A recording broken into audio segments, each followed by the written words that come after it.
music for Egypt. Nile FM. Hi, everybody. I'm with Ana Juarez, founder and executive director at Women in Mining Central America. I just want to give everyone a brief bio about all the work that you've done. Ana is an accomplished professional with a proven track record in the mining industry. She brings a unique blend of expertise and leadership with an experience as a non-executive director and more than 15 years of experience in environmental consulting with the mining sector. And then there's something I have to mention. Your commitment to advancing gender equity and educational initiatives in the mining sector have earned you the recognition as one of the 100 global inspirational women in mining in 2002, the most inspiring women in mining in 2003, and the Rising Star Award.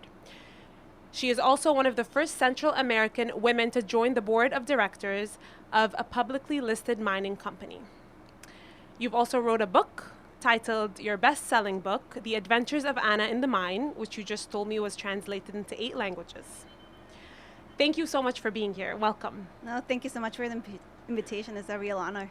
It's my honor to be here with you. I want to get into your book, but first, I want to generally ask you, you were just on a panel, you heard all the incredible speakers that were here today at the conference. I just want to ask you, empowering women, generally, what does that mean to you? I think the word that comes to mind immediately is uplifting, how we uplift each other.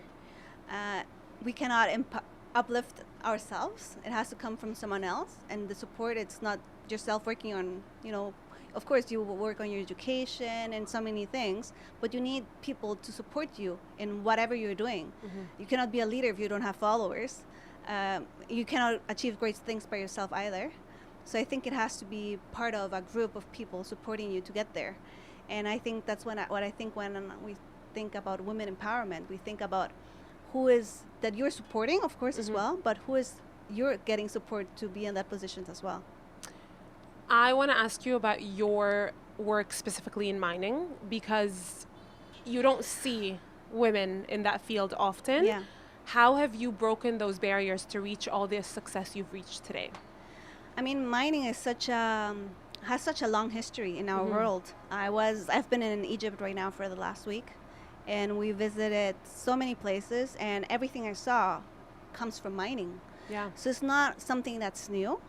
It has been part of our life and our society for so long. It's just we forget it. But if you think about all the monuments that are here, everything come from marble and from limestone, and everything was mined.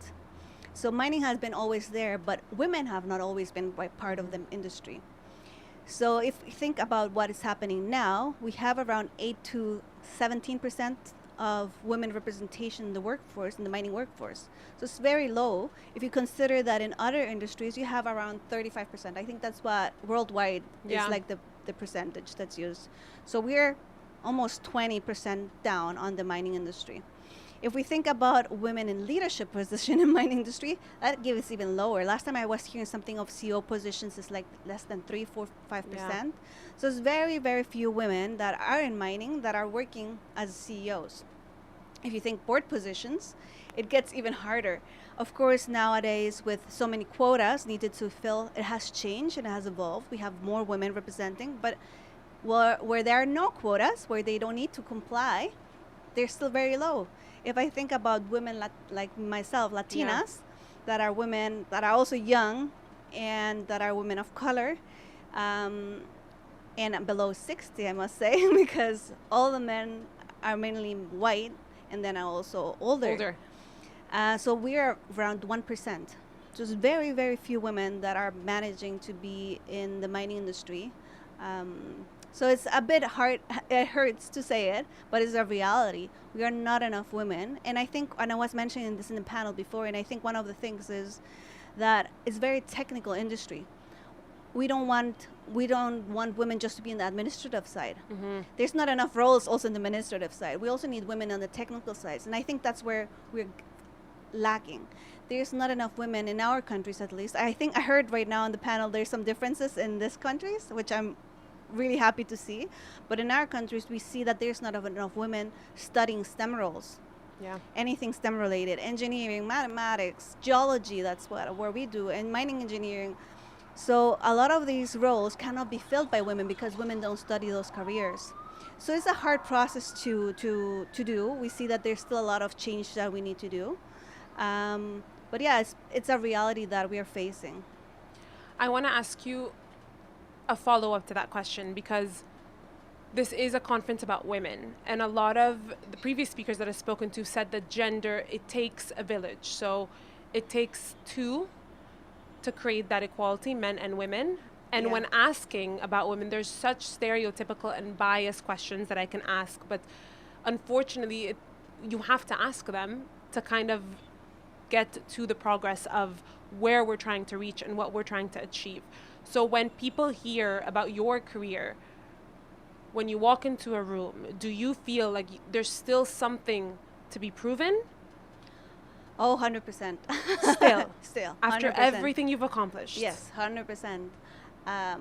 See, that's where it gets frustrating. Yeah, it does. I don't know if sometimes it's like us women feeling that we need. So last time maybe That's a thinking really of, good point. because last time I was hearing a statistic, and I was reading a statistic, and it said that when a position is open, men having 50% of the qualifications apply for it. Yeah. Women need to be overqualified, so they need to feel that they comply with 100% and more to be able to Just to even be fulfill. considered. Yeah, no, to even think of applying. Oh, just applying. Yeah, so sometimes I feel that it comes from us, that we need That's to feel a really good point.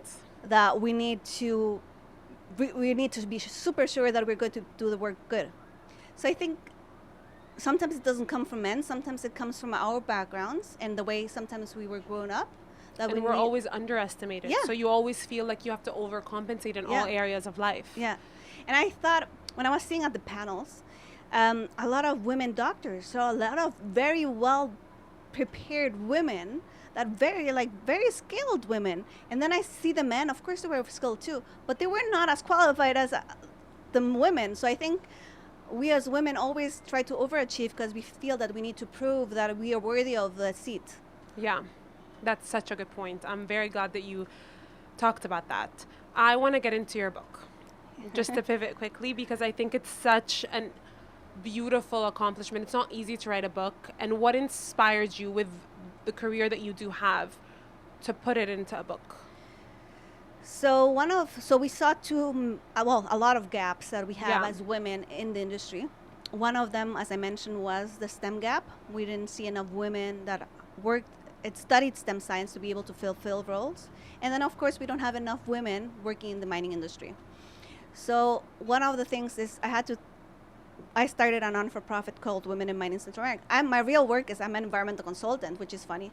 But I started this non-for-profit, and the idea is that we started working with kids because we had plans on the short term, medium term, and long term. Of course, working with kids is not going to bring immediate results, but I knew that it was important for accomplishing on the long term the objectives that we want. So the first initiative that we had was a kids mineralogist club. So it's like scouts. I don't know if in Egyptian you have scouts. So it's like scouts, but for learning about minerals and mining. That's amazing. So we started that initiative. And because we didn't have enough literature for kids, I wrote the book that's called Anna's Adventures at the Mine. And the idea of the book is it's like a Harry Potter book. So it's a very adventurous book, but at the same time we wanted it to be educational, and we wanted to plant a seed. We wanted the kids to think, and because all the characters of the story are real women that work in the mining industry, we wanted them to see themselves reflected and thinking, okay, I can be part of the industry. And then the interesting part is that all the women that are part of the story have different backgrounds. So one is a chemist, the other one is a lawyer, and so many other careers. And I wanted them to see, okay, you don't have to be a geologist to enter the industry.